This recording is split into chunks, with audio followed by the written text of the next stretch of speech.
Hey buddy, I reckon I'll start right here showing you my office. That's the last wheelie bow I ever bought. That was back in 2004. That's the bow I shot my elk with. And anyway, so I started back with Oneidas again about 7 years ago now, I think, about 7 or 8. So there's one, it's called a LFM. I don't know, you can't really see them good, but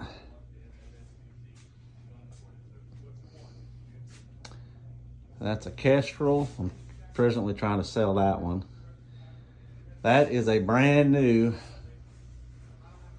$1,400 bow I've won. I'll have to tell you about that. These are some deer that Jesse killed. Here's an old Tomcat. This bow was originally built around 1991, right around there.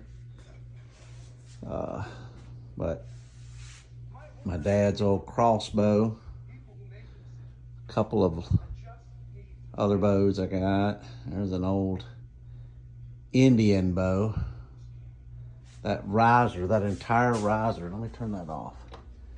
That entire riser is molded plastic, and then it's got solid fiberglass cut limbs epoxied into that plastic.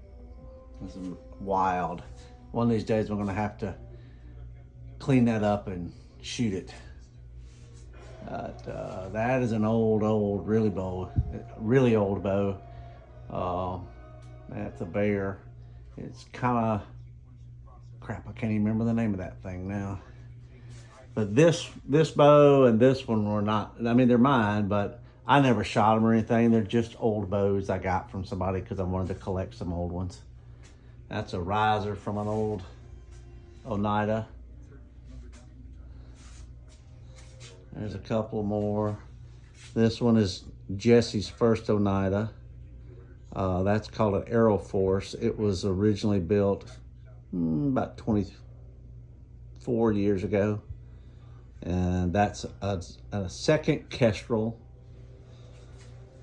that's mine. This bow is called a Black Eagle. That's first generation Black Eagle. I've totally rebuilt that one, had it dipped and fixed it up. Right now, that's kind of my go-to number one hunting bow. Number one hunting and shooting bow. A few deer and stuff. This one is called an Oneida H250. It's the second model of Oneida they ever built. From back in the 80s. And that is a right-handed Black Eagle.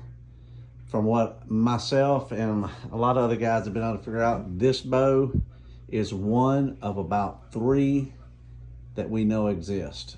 Not because it's a Black Eagle, that's not uncommon, but that riser is an anodized camo. And all the research everyone's been able to do, best we can figure, that's one of 3 that were ever made like that. So anyway, that's a few of them.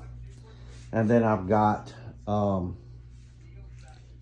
also got about 6 broken down in that box right there that can be rebuilt if somebody, is looking for one.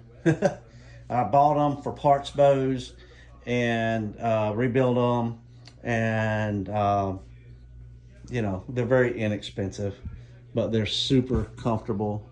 The draw curve on them it's like shooting a recurve basically, as far as how it draws, but you get let off, you get the beauty of the compound, the benefits of a compound with the draw cycle of a really nice recurve.